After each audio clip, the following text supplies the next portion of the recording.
Welcome to Balanced Life with Debbie Carlin Boyle. Conversations connecting to a healthier you. The show that gives you all the latest and greatest health and wellness information to inspire you to live a life of balance and joy. Debbie Carlin Boyle is a health and nutrition coach, personal trainer, and fitness instructor who helps her clients live in balance with everything that feeds us, in addition to the food on our plate. Please welcome your host, Debbie Carlin Boyle. Hello, good afternoon. Welcome. Welcome to my show. I know I've been down for about 3 weeks, and I welcome you back here to Balanced Life with me, your host, Debbie Carlin Boyle, on conversations that connect to a healthier you. And we have a great show for you today, but before I tell you what we're going to talk about, I want to give you a phone number. So if you can, I want you to write this down, because we are an interactive show and we want you to become part of the conversation. So if you want to call in, ask a question, make a comment, the number here is 323-843-2826. Or you can go to my Facebook page, which says Fit by Design, but it is Balanced Life by Debbie. And my Facebook page, you can make a comment there, and we will get back to you, because great conversations do keep going on right after the show.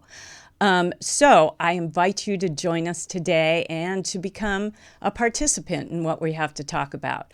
I'm very rejuvenated. I just got back from Italy 2 days ago, and I had a great experience. I was actually on a retreat in Tuscany, and it did reset and reboot me. So I'm so glad to be here with you today, and it's got a lot to do with what we're going to be talking about today, because today we're going to dig into what it means to develop mindfulness, which can lead to a quality of presence that is open-hearted, respectful, trusting, and so much more. My guest today is Brian Buckley. He is a UC Santa Cruz grad with a BA in philosophy who now runs his family printing business. In 2005, after graduating from the Gestalt Institute Organization and Systems Coaching Program, he began executive coaching, working with entrepreneurs and C-suite executives on leadership development. Recently, Brian enrolled in a 2-year mindfulness meditation teacher certification program. So what really is mindfulness? How does mindfulness support wellness? How do we develop mindfulness and apply it to our everyday lives? So this is what we're going to discuss today, and this is what we want you to discuss with us.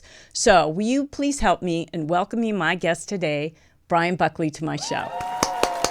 Yay, we have an audience. Hi, Brian. Hi, Debbie. Thank you for having me. Oh, my God. Thank you for coming. It's a real pleasure. I'm glad we found a time. You were happy to wait until I got back from my vacation. Yes.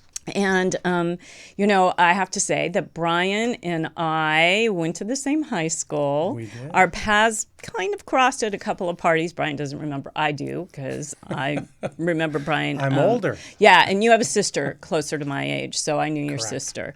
And anyway, I saw what you were doing, and it made so much sense to me to invite you to come on to the show.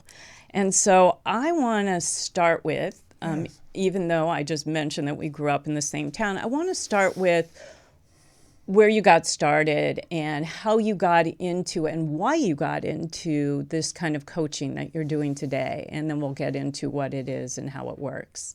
Well, that's a great question. Thank you.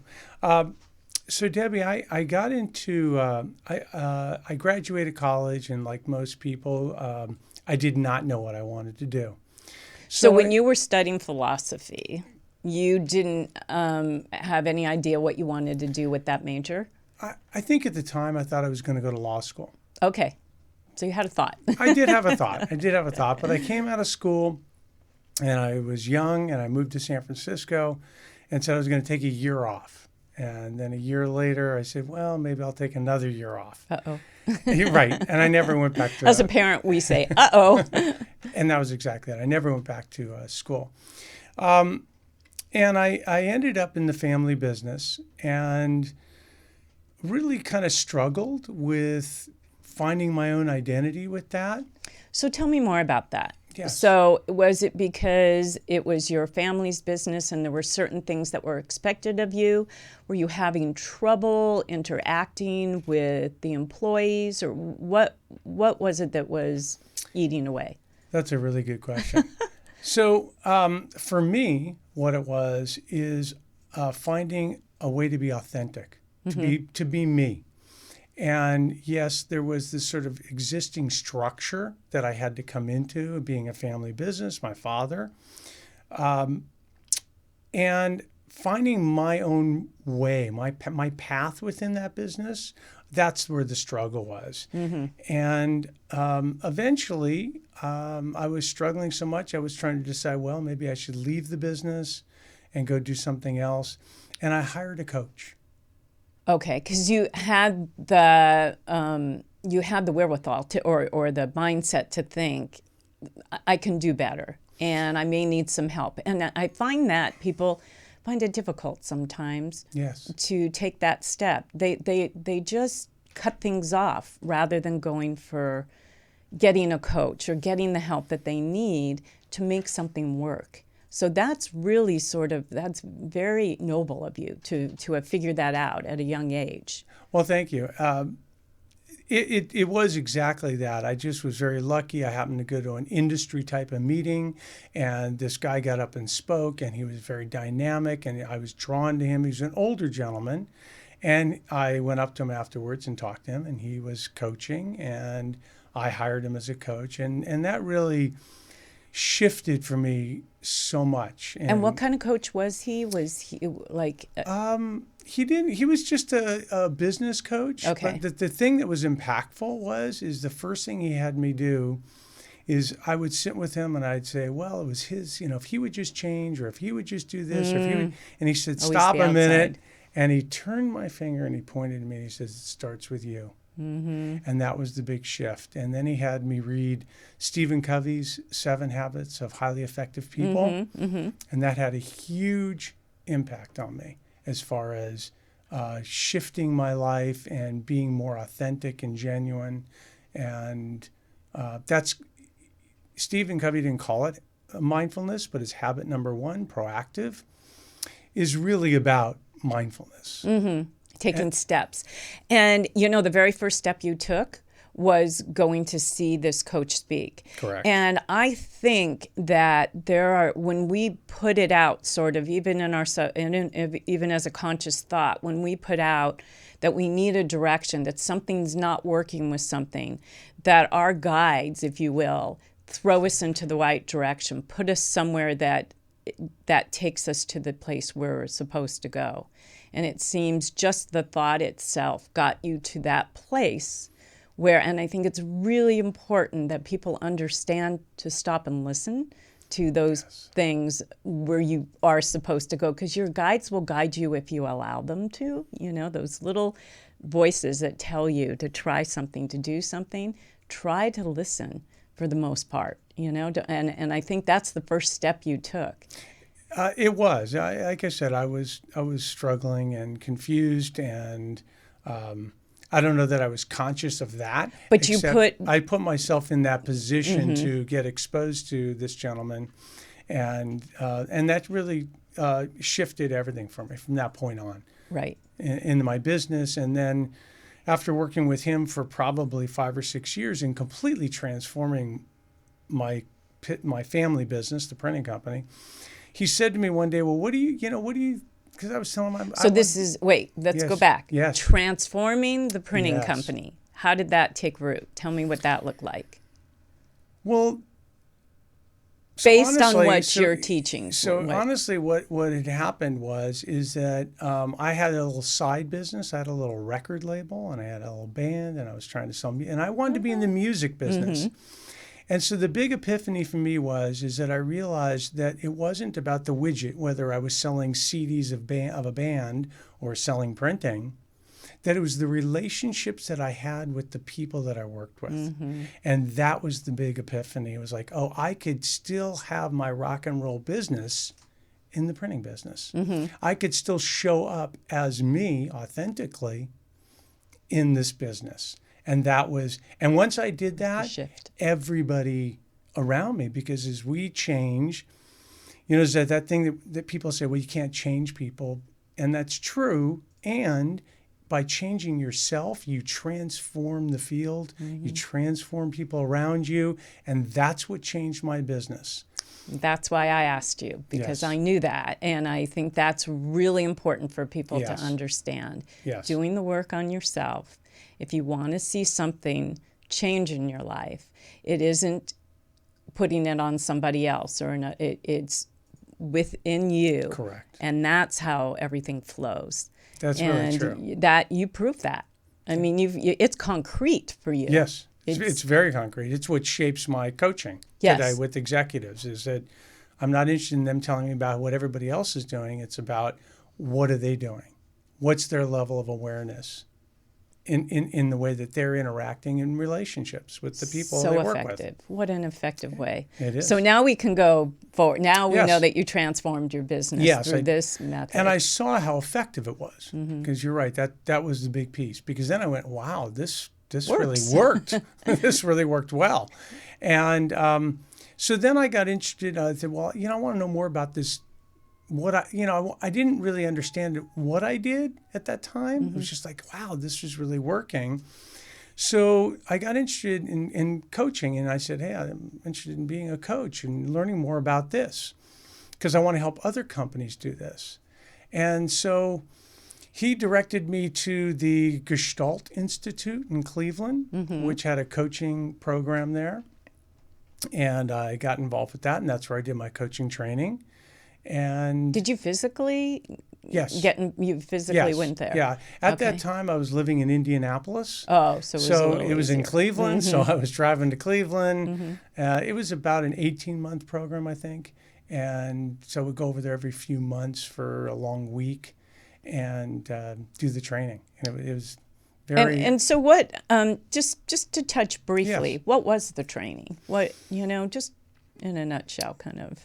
Well, I think the Gestalt approach, and there's probably a lot of people that have a lot of interpretations of that, but essentially it revolves around heightening awareness, right?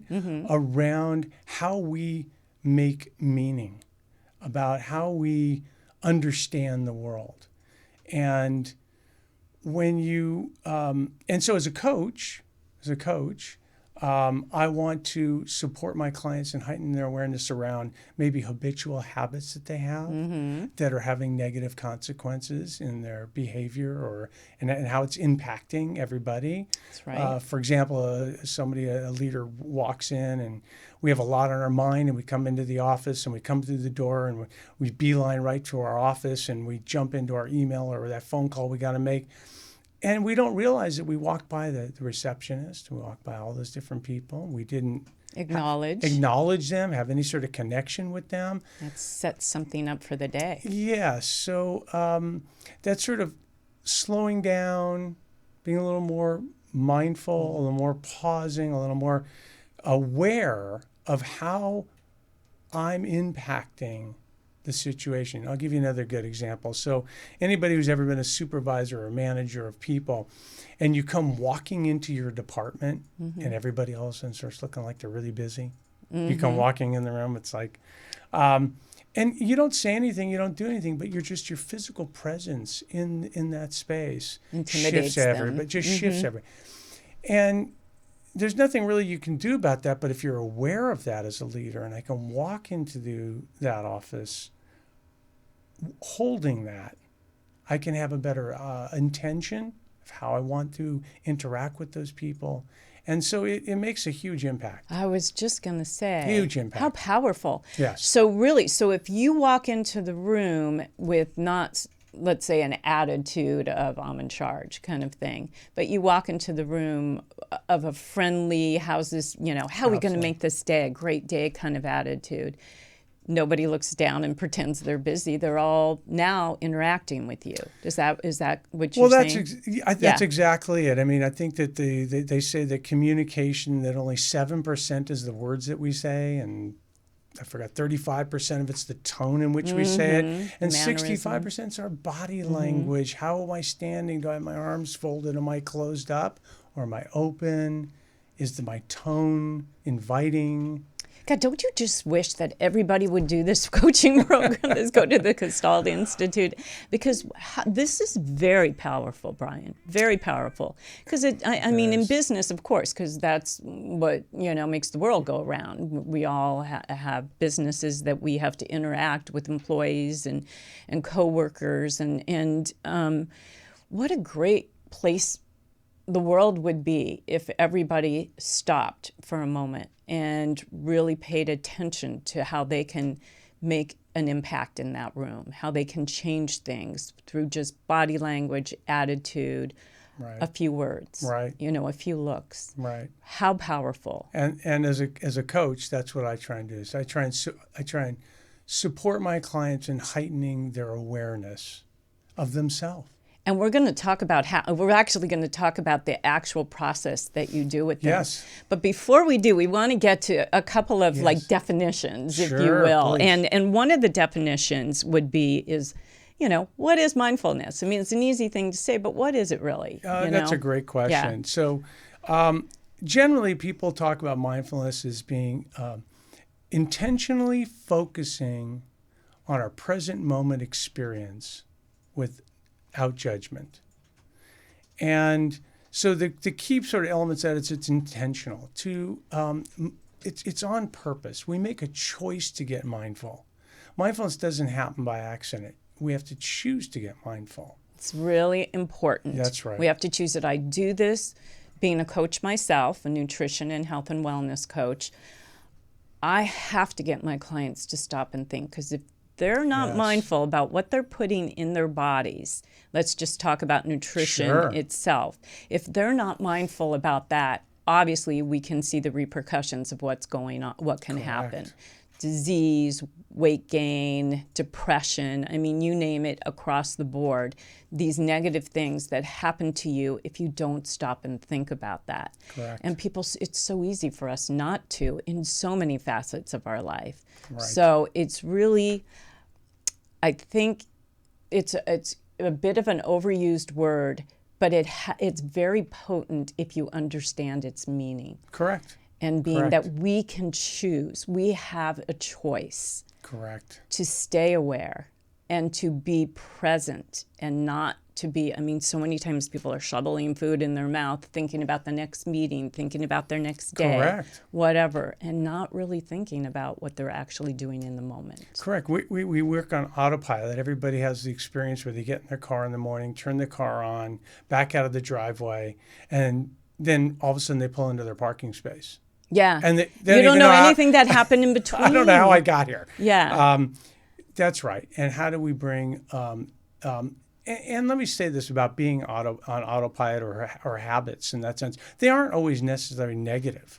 A lot of those things make us very practical and able to accomplish a lot of things. However, they're not mindful. No.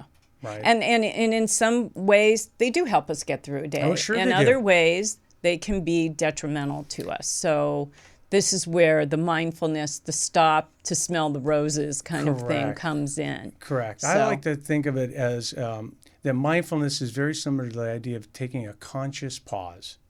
This idea that I make a choice to shift my attention from where it is, maybe thinking about planning what I'm going to be doing here in a minute, or bringing forward a memory and thinking about something from the past. But making a choice to come back to the present moment, taking a conscious breath, because our bodies and our breath exist in the present moment. Mm-hmm. When we get embodied, we take a conscious breath into our body, we feel our body, we show up right here, right now. So important. I find that also when in a conversation with somebody, and you know how sometimes you go off and you're thinking about, okay, what's the rest, what are the bullet points in my day? What's my schedule going to look like?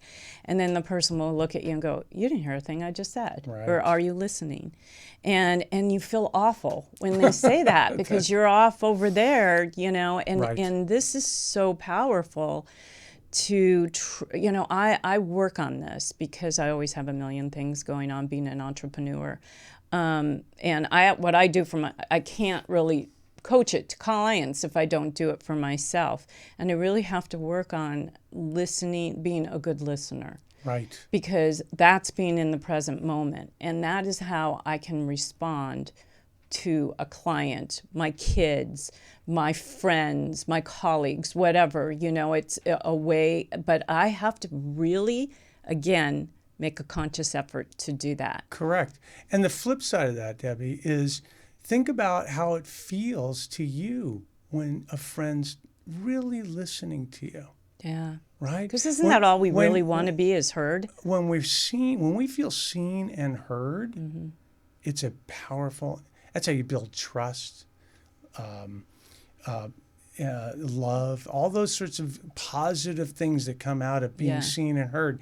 And back to my company, that was one of the big shifts. When I could really felt like they were seen and heard. And that's really important. That's a powerful thing to do as a leader, as a friend, as a spouse, as a parent. It's a shift in the way of the world. I mean, I would think with a lot of anger that's out there, with all of these mass shootings and things like that, if just these kids or these people that are going off the rails could feel like they're being seen and heard, would they actually take these steps? And we would be a less violent world if people felt and other people gave them the respect of being seen and heard. It's really a wonderful thing that you're doing, It'd be certainly worth something to try, right, with those people. Yeah. Because I think that's a big, once somebody becomes incarcerated and you start listening to, because they have a story on how why they got to where they got, to how they got into that situation. Usually it's because they felt lost, unloved, not seen, not heard, not cared about. And that could shift the whole thing if we could just do that universally. And there's a lot of information out there for parents and mindfulness in parenting and what have you, emotional intelligence in parenting. How lucky are your kids? You have I two don't boys, know. right? I have two boys. How old are they? 22 and 19. Okay. And they don't listen to anything I say. No. But you know how to say it to them. That they know that they're loved and that they're being heard and that they're being, because those are kind of tough ages. They are. Early 20s and teens. I know, I was there. My kids are in their 30s now, but it's still, but, and that's constant. Like you said earlier, with our family, with our spouses, with our friends, they want to know, to be a good friend, to be a good parent. Right.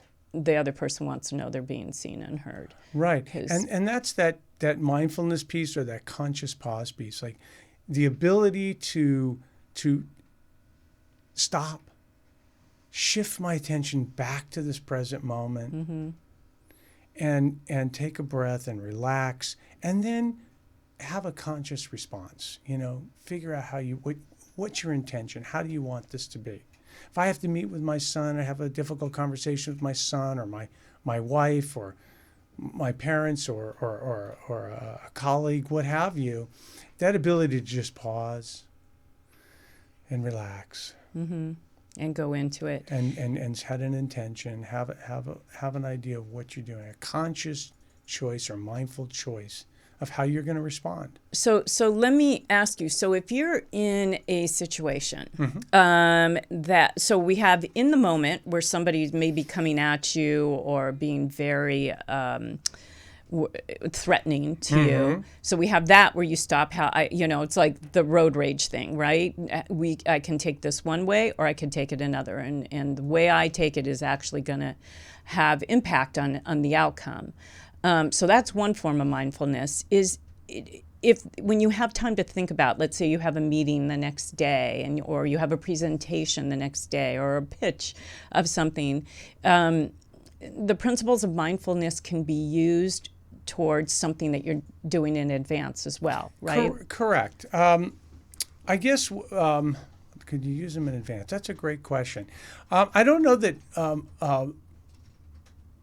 that mindfulness would be thought about in terms of planning. Okay. That's my question, However, really. yeah, I don't think so, because I think mindfulness is really being attuned to the present moment experience. Okay. That doesn't mean that strategizing or planning isn't of great value. Mm-hmm. However, is that I might, for example, if I know that I'm going to be going and meeting with having a difficult conversation that could very easily get very emotional, very, very tense, I could, prior to that moment, relax and calm, take that conscious pause, get breath. mindful. Yeah. And, the other piece of mindfulness that we didn't mention, which is huge, is the non-judgment piece. Because it's not just about, well, I'm doing this wrong or I'm doing this right. It's not really about, it's partly that, but it's even something bigger than that, because it really is about caring and compassion. Mm-hmm. Can I open my heart and hold in this moment whatever is happening in a caring way, in a compassionate way. So it's not just, well, is this good or bad? And that's my, so non-judgment, but it's also non-judgment in a little broader way of thinking it in terms of kindness. Bringing kindness to yourself or to the person, whatever it is. Because judgment, it's the hardest thing for us, fear and judgment, fear sometimes drives us to say or do things that we wouldn't normally think to do if we stopped and took a breath and took a pause and got mindful about it, and feeling like we're being judged also. Yes. And so I like that when you say that you can approach from kindness. So, but it takes the stop and think. Yes. And there's you must have methods, right, that help us to do that. Well, I do. It's so much easier said than done. Yes, right? in my coaching, so what I try and do is one of the things I try and encourage people to do is develop what I call trigger points or touch points in their life. So I'll give you a good example. I used to have a long commute coming home with my kids, and my kids were little, and I was stressed coming home with this long commute. I get into the garage, I come in the house, and my wife's got the two little boys, and it's just very chaotic. And you're tired, and I'm tired, I'm stressed, and I just want to relax, left alone, right? But I can't. I got to jump in. So what I found for myself was by developing these little touch points for myself. So when I would come into the garage, a touch point became the electric garage door opener. When I would push the button for the garage door, I would stop and I would pause and relax and open my heart and realize I'm about to come in the house and see the three people I love the most in life, right? And it just gave me that moment. And you can do that in a nanosecond. When I sit in a meeting and I pick up my pen, picking up my pen becomes a trigger for me to pause, relax. So you can develop these kinds of touch points for yourself in your life that will be reminders for you to pause. Love that. Another piece is very often we don't know, and all of a sudden we're in a meeting and somebody says something, or my boys can just roll their eyes in a certain way and just sends me off. Tell me about it. So another piece is becoming aware of your body and the sensations in your body. So I'll give you another good example. I do a strange thing with my tongue. When I get really stressed and tense, I push my tongue up to the roof of my mouth, and I became aware of this. And that becomes a trigger for me so that I can go, I'm doing that thing with my tongue. I gotta let it go. Let it go. Yeah. Relax. Some people clench their fists. Some people play with their hair. Some people's legs shake. And if you can become aware of where that energy is happening in your body, you can also then be a trigger. That's so powerful. I bet you anything I'd still be married if I knew. If both of us, I'm not going to just say me, but if both of us knew what was going on, it wouldn't have escalated. Right. Because this is stuff to make you stop, pause, and not go for the jugular. Not be reactive. Be reactive. And that's really the key, is when we get reactive, we just create a mess. That's right. And if we can be proactive, we can stop, pause, have a little more mindful or conscious choice of how we're going to respond. The last thing you can do is, I think of mindfulness and awareness like a muscle. Okay? And just like as a fitness instructor, if I'm working out, I'm getting strong. I'm building up muscles. Correct.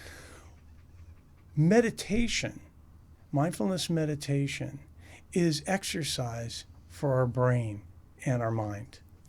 And it can help us, when you meditate, when mindfulness meditation, we sit and our minds drift off and we're thinking about what we got to do today. And any of you have ever tried it, or any of your audience has tried it, your mind drifts off. And then we go, oh, my mind's dripped off. So I often think of mindfulness as like a little person standing on my shoulder. And he says, psst, hey, remember, you have a choice what you want to be paying attention to. So when we sit in meditation and our mind wanders, we go, oh, my mind's wandered. And we come back to our breath. And then our mind wanders. And it's that coming back, that letting go and coming back that builds the muscle for mindfulness, that when we're out in the world, we can go, oh, I'm getting aggravated here, or I'm getting, and I can take a pause, relax. Or I'm driving in my car and I'm stressing about this, guy where who I'm just going. cut you off. Yeah, exactly. That I can take a breath, feel my hands on the wheel, feel my body supported by the chair, feel the tension in my leg pushing on the gas pedal, and you can bring yourself into a mindfulness place. And that's why mindfulness, they talk about, reduces stress and anxiety and depression and chronic pain, all kinds of things that they found that mindfulness supports in terms of wellness and making you your healthier. mind is so powerful. Yes. It's and we such can a control powerful thing. And to know that you can control it. Those are the things that, being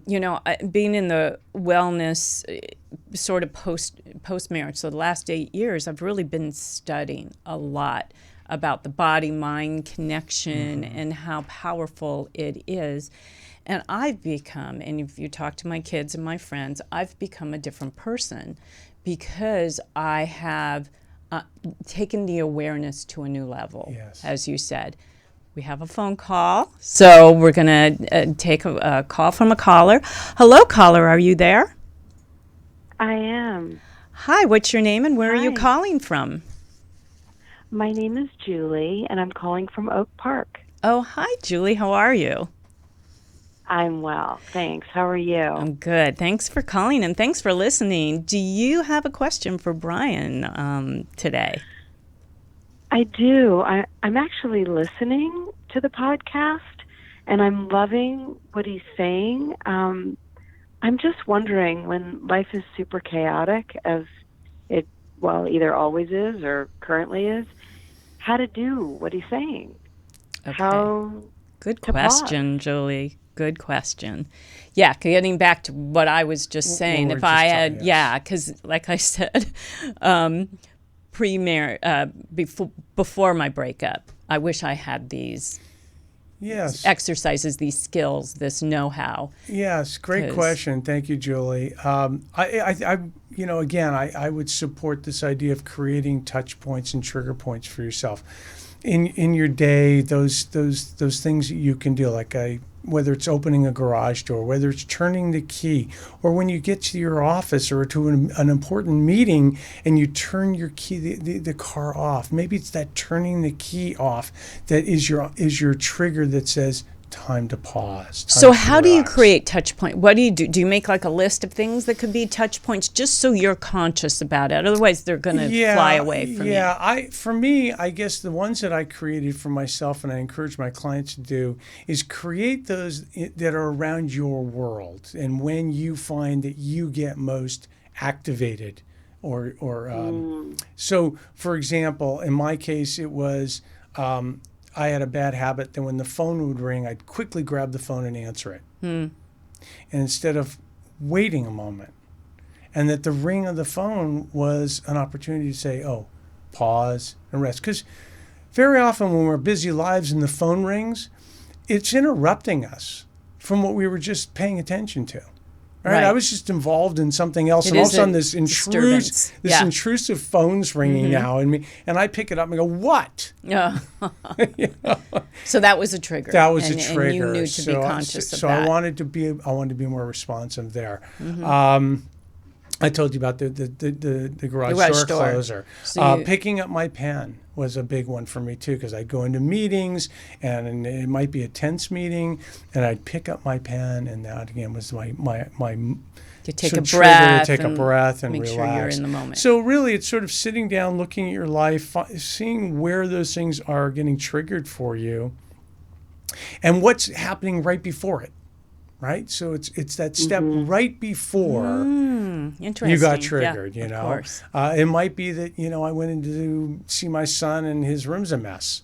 Well, maybe before you open the door, maybe it's touching his doorknob. You stop and pause before you come in. And just go off the rail. Right. Yeah, exactly. It happens to all of us. Oh, big time. So I think that's it. That It's makes really sense. paying attention to when you get activated, and then what was happening right before that.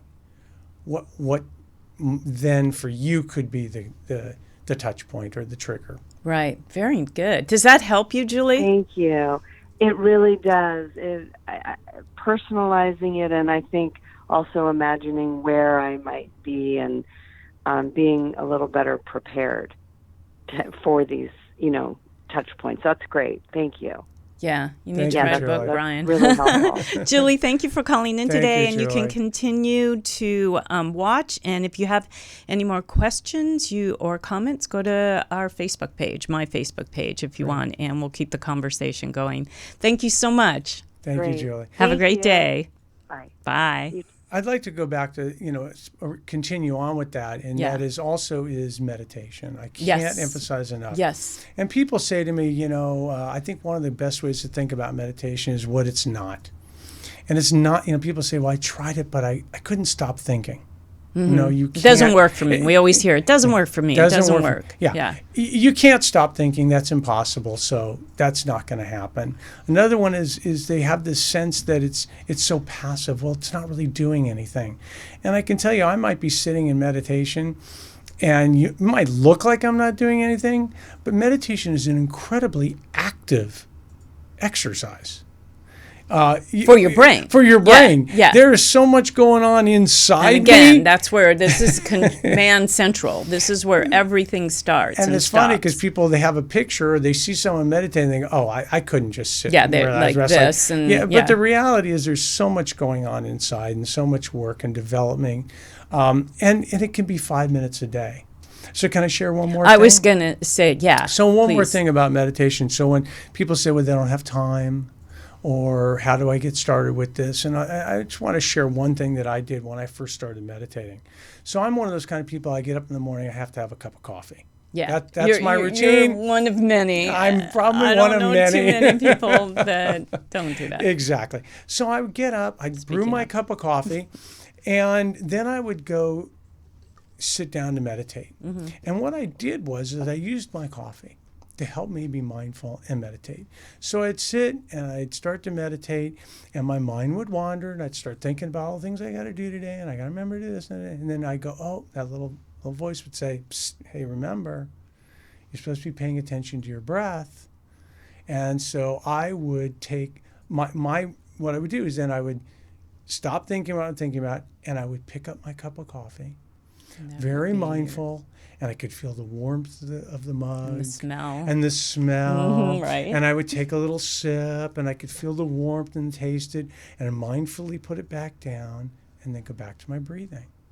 And so I incorporated having my morning cup of coffee with my meditating. And when the coffee was done, my meditation was done. So let's talk about meditation Yes. a little bit over here, because it takes many different forms. Yes, it does. And oftentimes I work with a client that's never meditated before in their life. So I suggest, and I actually use this, there are several apps out there. There's one that I like very much. It's actually free. It's called, here's a plug, it's called Insight Timer. And I'm not sure if you've heard of it, but what it is you go to this app, you put in, and let's say you want to meditate over a relationship situation. You want to meditate just to be calm. You want to meditate to go to sleep. You put that in, and then you put in the amount of time that you have to spend, 5 minutes, 35 minutes, 1 hour, whatever. Then those choices come up. It's almost like going through a website for shopping. You know, you're shopping for your meditation. And then different practitioners are on this site, and you can see they're all rated, so you can see how high the ratings are and how many times somebody's listened to that meditation. So that which gives you, it's kind of like Yelp for meditation, which gives you, should I go here or should I go there, and that. In most cases, they either want you sitting up or lying down, and that's a guided meditation. So I know there are different kinds. You're talking about breath. I went to it's called The Art of Living, and it is actually a breathing technique to help you meditate. And it's a 3-step breathing technique, and it's a 45-minute-a-day commitment. Yes. And one of the things they teach you how to do is to change a habit and to find that 45 minutes a day. I know that one didn't work for me. So it took a while for me to settle in and find what is going to work for me, and how do I, with Insight Timer, I usually have my phone on me, I usually have headsets on me. I can do it on a bus if I needed to, which I took a lot of modes of transportation when I was in Europe, and sometimes I needed to kick back and relax. There was a lot of fumes and a lot of smoking going on around me, and I had to actually take a breath and be conscious of not allowing myself to get involved in what was aggravating me. And sometimes I had to turn on my app. How can we help a listener find a form of meditation that works for them? You're talking about breathing and a cup of coffee for you, but how does that work? That's a great question. And you're right. There are so many kinds of meditation out there. There's reflective meditations, loving kindness meditations, people focusing on mantras, sounds, music, all of those things. I also use that same app that you mentioned. Oh, good. You do. That's a great one. Yeah. Another really good one that it's not free is it's called 10% Happier. Oh, I don't know that one. And it's I forgot. Write it down. Yes. And what's really nice about that app is that there's a short little, generally each meditation, there's a short little introduction to the teacher, and he gets all of the top teachers on this app. And then the teacher leads you through a little guided meditation. But I do want to come back to that piece where you said, I would recommend to get the 10% Happier is a really good one. It's not expensive because you get a lot of instruction. And to guide, a lot of guidance. Guided meditations. And I think that's a great way to start. And there, of course, there's, probably you could just YouTube it. There's a lot of things on YouTube. Meditations on YouTube. Absolutely are. So I think there's a lot of great resources online, apps for sure. And that's a great way. And as far as the time goes, we're all really busy. Yes. And people will make the excuse that they don't have time to meditate. Right. And I come from a school of really cutting yourself some slack. Okay? It'd be great if we could all sit for 45 minutes a day. It'd be great if we could all sit for 20 minutes a day. But some days I'm in a hotel and I'm got to run out to a meeting and I've got 5 minutes. Sometimes it might just be sitting quiet and relaxing for 5 breaths. Yeah, good. I count that. Absolutely. I count that. Absolutely. When you settle yourself. That's right. When you take a pause, like you said earlier, that's meditation. I'm good with that. Yeah. And so I know there's lots of schools of meditation. There are lots of literature out there and information for people to explore, to find the one that fits them. I do mindfulness meditation, which is using our breath and our body to bring us to the present moment experience, because I always have my breath and my body with me. Well, the reason why they call Art of Living, because it's breathing, because to live you need to breathe. That's right. And so controlling your breathing really has a huge effect on how your body responds. And so can you take us through a little example? I 'Cause would love to. We're We down have a to few like the minutes? last 5 minutes. Okay. And I do want to talk about, you have a couple of things coming up. I think you've got a conference or something I've coming up. got I an want to talk about actually. how people can get a hold of you and all of that too. But before we do, Okay. let's get our audience in on Yes. it. You can, I always like to be the guinea pig. Okay. So So I appreciate it. And if you happen to be listening to this in your car and you're Don't driving, do it. don't close your eyes and do this, but you could still be mindful of your breath and your body and feel your hands on the steering wheel and things like that. okay. So let's just sit real relaxed, Okay. sitting up straight, okay? Your feet flat on the floor. And your hands can be either palms down on your thighs, they could be palms up. Whichever you could have relaxed. them, whatever's most comfortable, put them in your lap, whatever's comfortable for you. And if I invite you, if it's comfortable, to close your eyes. If that's not comfortable, you can take a soft gaze down. And we want to encourage a little more inward introspection. So that's why we close our eyes. And just find your breath. Just start to breathe and notice your breath. And let's maybe just do a little relaxing. So relax your eyes and all the muscles around your eyes. Our face has so many muscles. Just relax your face, your jaw, your tongue, your lips. Let your shoulders relax. Feel your body supported by the chair. And feel your feet. Maybe you have shoes on. Can you feel, what's it feel like, your feet inside the shoes? Maybe you don't have shoes on. Can you feel the air around your feet?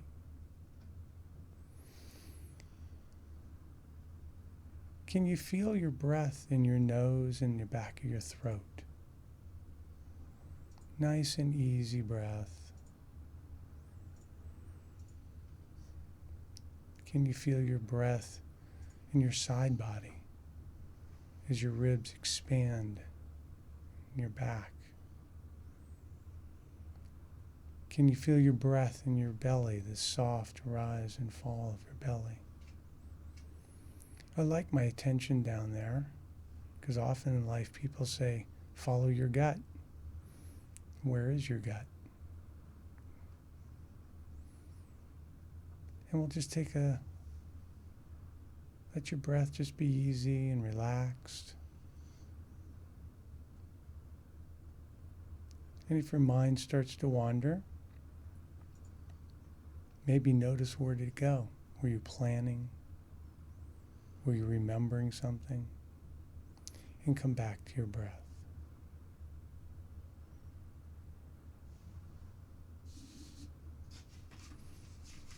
And we'll be finishing here just in a moment. I'd just like to read something from Thich Nhat Hanh.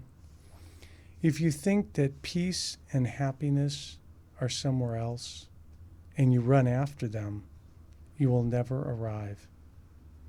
It is only when you realize that peace and happiness are available here, in the present moment, that you'll be able to relax. Wow.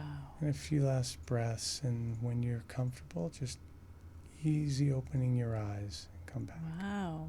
I'm really relaxed, and so relaxed because I'm jet lagged too. So it's like I could go to sleep.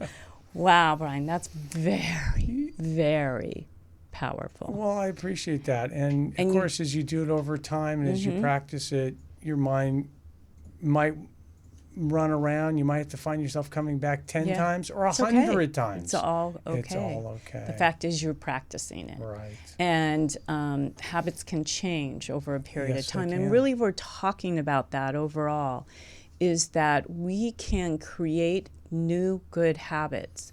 Mindfulness is a new good habit that can be created. And that's what you help clients do. Correct. Leaders within corporations, so they can do what you implemented into your business, into theirs, which makes, I'm sure, they have a much happier environment, which in turn is a much more productive environment, right? That's exactly it. I believe that happy employees make happy customers. Yeah, all the way around. That's it. All the way around. Everybody wins. It's That's win-win. Right. That's right. You have something coming up that I read on your website, and I want you to Yes. direct people to how they can get in touch with you. Well, thank you very much for bringing that up. I'm very excited about it. My printing company, we're members of a trade association, and I was talking to the person who put the conference together, and they've given me a slot in the morning to introduce the attendees to mindfulness meditation and mindfulness. Lucky them. I'm really They don't know excited they're in about for it. a good treat. Yeah, that's I'm very great. excited about When it. is this? This would be October 23rd and 4th. Unfortunately, it'll be in Louisville, Kentucky. Oh, you're going to Kentucky. That's in 4 weeks. Okay. But you are available to do these I- kinds of things. I am Yes. available locally in the Southern California for coaching, mindfulness training. And how can people reach you? They can go to my my website, which is brianbuckleycoaching.com, and you Easy can to reach me remember. there. Yeah. And Good. you'll find all the information All the there. information about Yes. all the fabulous things you are doing for corporations, for people individually, and sharing this is so powerful to me in that you have this gift to help others. And basically, it's the reason why I do the show, to bring people on like you to share what they're doing to help others, because it's very impactful. I appreciate that. And I really, not only, I feel very passionate about the fact that mindfulness can have a huge impact on our relationships. And really, we all know that when our relationships are positive and loving and trusting, it improves our wellness and our happiness. You're right. It's full circle. It can improve the people around you. It can make a better space for all of us. Good ending. Thank you, Brian. Thank you so much for taking the time to come here today and doing this for me with our audience. And I also want to thank you for joining us today. And I'm going to be back. Remember, I'm twice a month, second and fourth Tuesday of every month. But let's keep this conversation going that we had with Brian today. So you can go to my Facebook page, Balanced Life, or Fit by Design to get to the page, and ask Brian a question. We'll keep the conversation going after the fact. And I want to thank you for joining us. And remember to keep connecting to a healthier you. Bye, everybody. See you in 2 weeks. Bye now.